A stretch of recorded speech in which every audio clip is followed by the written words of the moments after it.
വികാരത്തിൽ ഉറങ്ങിയ ഒരു നഗരം. ഇറ്റലിയിലെ കാമ്പാനിയ തീരത്ത് നേപ്പിൾസ് ഉൾക്കടലിന് അഭിമുഖമായി സ്ഥിതി ചെയ്യുന്ന പുരാതന റോമൻ നഗരമായിരുന്നു പോംപെ.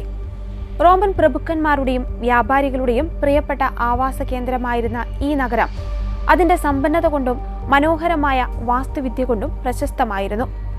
എന്നാൽ ക്രിസ്തുവർഷം 79 പ്രകൃതി ദുരന്തത്തിന്റെ രൂപത്തിൽ പെയ്തിറങ്ങിയ വിസുവിയസ് അഗ്നിപർവ്വത സ്ഫോടനം ഈ നഗരത്തെ ലോകഭൂപടത്തിൽ നിന്ന് തന്നെ തുടച്ചു നീക്കി. നൂറ്റാണ്ടുകളോളം ചാരത്തിനടിയിൽ മറഞ്ഞുകിടന്ന പോംപെ ആധുനിക ചരിത്രകാരന്മാർക്കും പുരാവസ്തു ഗവേഷകർക്കും റോമൻ ജീവിത രീതികളെക്കുറിച്ച് മനസ്സിലാക്കുവാനുള്ള ഏറ്റവും വലിയ ജാലകമായിരുന്നു. 2020 നവംബറിൽ പോംപെയിൽ നടന്ന ഒരു പ്രധാന കണ്ടെത്തൽ ഈ ചരിത്ര നഗരത്തിന്റെ അവസാന നിമിഷങ്ങളിലെ മനുഷ്യവേദനകളുടെ തീവ്രത ഒരിക്കൽ കൂടി ലോകത്തിനു മുന്നിൽ തുറന്നു കാട്ടി. ക്രിസ്തുവർഷം 79 ഓഗസ്റ്റ് മാസത്തിൽ പോംപെ നഗരം അതിന്റെ പതിവ് തിരക്കുകളിലായിരുന്നു. വിസുവിയസ് പർവ്വതം ശാന്തമായി കാണപ്പെട്ടിരുന്നതിനാൽ അത് തങ്ങളുടെ ജീവനെടുക്കുവാൻ പോകുന്ന ഒരു സജീവ അഗ്നിപർവ്വതമാണെന്ന് അവിടുത്തെ ജനങ്ങൾക്ക് അറിയില്ലായിരുന്നു.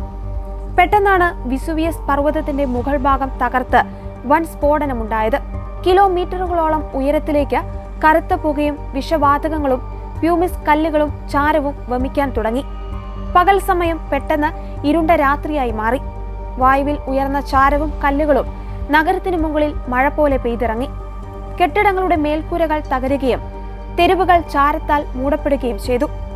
ഈ ഘട്ടത്തിൽ ഭൂരിഭാഗം ജനങ്ങളും നഗരത്തിൽ നിന്ന് പലായനം ചെയ്യുവാൻ ശ്രമിച്ചു.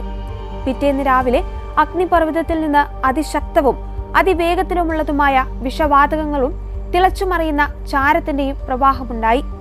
മണിക്കൂറിൽ 100 കണക്കിന് കിലോമീറ്റർ വേഗതയിൽ വൻ ചൂടോടെ വന്ന ഈ പ്രവാഹം നഗരത്തിൽ അവശേഷിച്ച മനുഷ്യരെയും ജീവികളെയും തൽക്ഷണം ശ്വാസം മുട്ടിച്ചും പൊള്ളിച്ചും കൊന്നൊടുക്കി.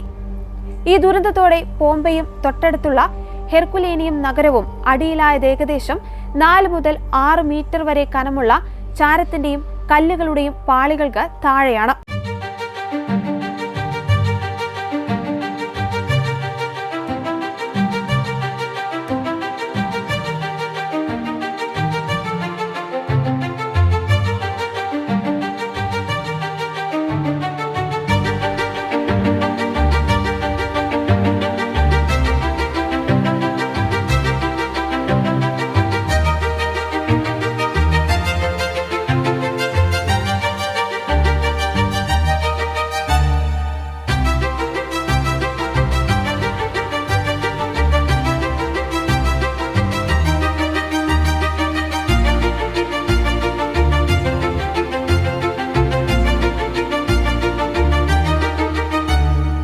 വർഷങ്ങൾ കടന്നുപോയി.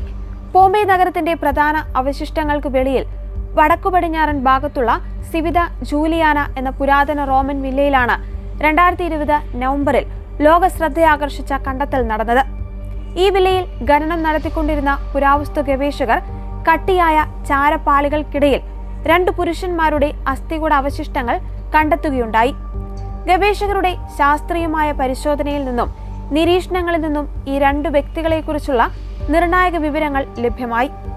ആദ്യത്തെയാൾക്ക് ഏകദേശം 30നും 40നും ഇടയിൽ പ്രായമുണ്ടായിരുന്നു. ഇയാളുടെ കഴുത്തിനു ചുറ്റും വിലപിടിപ്പുള്ള കമ്പിളി വസ്ത്രത്തിന്റെ അവശിഷ്ടങ്ങൾ കാണപ്പെട്ടിരുന്നു. റോമൻ സമൂഹത്തിലെ ഉയർന്ന പദവിയുള്ള ഒരു വ്യക്തിയായിരുന്നു ഇദ്ദേഹമെന്ന വസ്ത്രധാരണ രീതി വ്യക്തമാക്കുന്നു. രണ്ടാമത്തെയാൾ 18നും 23നും ഇടയിൽ പ്രായമുള്ള ഒരു യുവാവായിരുന്നു. ഇയാളുടെ നട്ടെല്ലിന്റെ കശേരുക്കൾക്ക് കടുത്ത ക്ഷതമേറ്റിട്ടുണ്ടായിരുന്നു. ഇത്രയും ചെറിയ പ്രായത്തിൽ തന്നെ കഠിനമായ ശാരീരിക അധ്വാനവും അടിമപ്പണിയും ചെയ്തതിനാലാണ് ഇത് സംഭവിച്ചതെന്ന് ചരിത്രകാരന്മാർ വിലയിരുത്തുന്നു. ഇയാൾ പ്രഭുവിന്റെ വിശ്വസ്തനായ അടിമയായിരുന്നു. ഇരുവരും ആദ്യഘട്ടത്തിലെ ചാരമഴയിൽ നിന്നും കല്ലുകളിൽ നിന്നും രക്ഷപ്പെട്ടിരുന്നു. അവർ വില്ലയുടെ ഭൂഗർഭ നിലയിലുള്ള സുരക്ഷിതമായ ഒരു ഇടനാഴിയിൽ അഭയം തേടി. എന്നാൽ പിറ്റേന്ന് രാവിലെ ഉണ്ടായ മാരകമായ പൈറോക്ലാസ്റ്റിക് പ്രവാഹം ഇവരുടെ താവളത്തെ വളഞ്ഞു. വായുവിൽ ഓക്സിജൻ ഇല്ലാതാവുകയും അതിശക്തമായ ചൂടുള്ള ചാരം ശ്വസിക്കുകയും ചെയ്തതോടെ ഇരുവരും തൽക്ഷണം മരണത്തിന് കീഴടങ്ങുകയായിരുന്നു.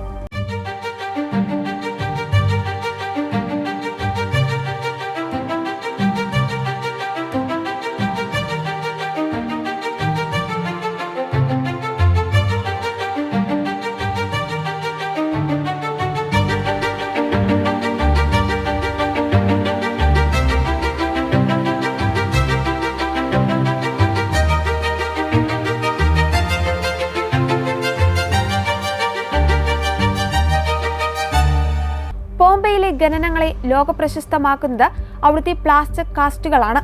19-ാം നൂറ്റാണ്ടിൽ ഗ്യൂസപ്പെ ഫിയോറെല്ലി എന്ന പുരാവസ്തു ഗവേഷകനാണ് ഈ വിദ്യ വികസിപ്പിച്ചത്. 2020-ലെ കണ്ടെത്തലിലും ഇതേ സാങ്കേതികവിദ്യ തന്നെയാണ് ഉപയോഗിച്ചത്. ചാരത്തിനടിയിൽ പെട്ടുപോയ മനുഷ്യ ശരീരങ്ങൾ നൂറ്റാണ്ടുകൾ കൊണ്ട് ജീർണിച്ച് ഇല്ലാതാകുമെങ്കിലും അവയ്ക്ക് ചുറ്റുമുള്ള ചാരം കട്ടിയായി ഒരച്ചായി മാറിയിട്ടുണ്ടാകും. മാംസം ദ്രവിച്ചു പോകുമ്പോൾ അവിടെ ഒരു ശൂന്യമായ ഇടം രൂപപ്പെടുന്നു.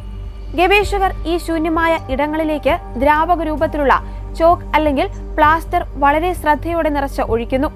പ്ലാസ്റ്റർ കട്ടിയായ ശേഷം ചുറ്റുമുള്ള ചാരത്തിന്റെ പാളികൾ നീക്കം ചെയ്യുമ്പോൾ 2000 വർഷങ്ങൾക്ക് മുൻപ് മരണപ്പെടുന്ന നിമിഷത്തിൽ ആ മനുഷ്യർ കിടന്നിരുന്ന അതേ രൂപം പുറത്തു വരുന്നു. 2020-ൽ കണ്ടെടുത്ത 2 ശരീരങ്ങളുടെ കാസ്റ്റുകളിൽ അവരുടെ കൈകളുടെ മടക്കുകൾ, വസ്ത്രത്തിന്റെ ചുളിവുകൾ, വേദന കൊണ്ട് ചുരുണ്ടുകൂടിയ അവസ്ഥ എന്നിവ കൃത്യമായി കാണാമായിരുന്നു. പോംബെയിൽ നിന്ന് കണ്ടെടുത്ത ചരിത്ര അവശേഷിപ്പുകൾ റോമൻ സാമ്രാജ്യത്വത്തിന്റെ സംസ്കാരവും ദൈനംദിന ജീവിതവും മനസ്സിലാക്കുവാൻ ലോകത്തെ സഹായിക്കുന്നതായിരുന്നു. ഈ സംഭവങ്ങൾ ഇന്ന് പോംബെയിലെ ചരിത്രാവശിഷ്ടങ്ങൾക്കിടയിൽ തന്നെയുള്ള പ്രധാന ആർക്കിയോളജിക്കൽ മ്യൂസിയമായി സംരക്ഷിച്ചു പോരുകയാണ്. അതിൽ പ്രധാനപ്പെട്ടതാണ് പോംബെ ആന്റിക്വാറിയം. പുരാതന റോമക്കാരുടെ ദൈനംദിന ജീവിതോപകരണങ്ങൾ, ചുവർ ചിത്രങ്ങൾ, വിസൂവിയസ് ദുരന്തത്തിന്റെ പ്രശസ്തമായ പ്ലാസ്റ്റർ കാസ്റ്റുകൾ എന്നിവ ഇവിടെ പ്രദർശിപ്പിച്ചിരിക്കുന്നു. മറ്റൊരു മ്യൂസിയമാണ് പാലസ്ട്ര ഗ്രാൻഡെ. ആന്റിക്വാറിയത്തിന് സമീപമുള്ള ഈ കേന്ദ്രത്തിൽ ദുരന്തത്തിനിരയായ മനുഷ്യരുടെ പ്ലാസ്റ്റർ കാസ്റ്റുകളെ കുറിച്ചുള്ള ഒരു സ്ഥിരം പ്രദർശനം ഒരുക്കിയിട്ടുണ്ട്. പോംബെ ഒരു ദുരന്തത്തിന്റെ കഥ മാത്രമല്ല, മറിച്ച് ഒരു കാലഘട്ടത്തിന്റെ ജീവസുറ്റ ചരിത്രം കൂടിയാണ്. പ്രകൃതിയുടെ കനത്ത പ്രഹരത്തിൽ ഒരു നഗരം മുഴുവൻ പെട്ടെന്ന് മരവിച്ചു പോയപ്പോൾ അത് വരും തലമുറകൾക്കായി റോമൻ സംസ്കാരത്തെ മാറ്റമില്ലാതെ കാത്തു സൂക്ഷിക്കുകയായിരുന്നു. 2020-ൽ കണ്ടെത്തിയ പ്രഭുവിന്റെയും അടിമയുടെയും ശരീരങ്ങൾ കാണിച്ചു തരുന്നത് സാമൂഹികമായ ഉച്ചനീചത്വങ്ങൾ എത്ര തന്നെ ഉണ്ടായാലും പ്രകൃതിയുടെ മഹാദുരന്തങ്ങൾക്കു മുന്നിൽ മനുഷ്യരെല്ലാം ഒരുപോലെ തന്നെയാണെന്ന സന്ദേശമാണ്. ആധുനിക പുരാവസ്തു ശാസ്ത്രവും പ്ലാസ്റ്റർ കാസ്റ്റ് പോലെയുള്ള വിദ്യകളും ഉള്ളതുകൊണ്ട് മാത്രമാണ് 2000 വർഷങ്ങൾക്ക് ശേഷവും ആ മനുഷ്യരുടെ അവസാനത്തെ ശ്വാസം പോലും ഇന്ന് ലോകത്തിന് കാണാൻ സാധിക്കുന്നത്. പോംബെ ഇന്നും മനുഷ്യ ചരിത്രത്തിലെ ഏറ്റവും വികാരനിർഭരവും പഠനാർഹവുമായ അധ്യായമായി തുടരുകയാണ്.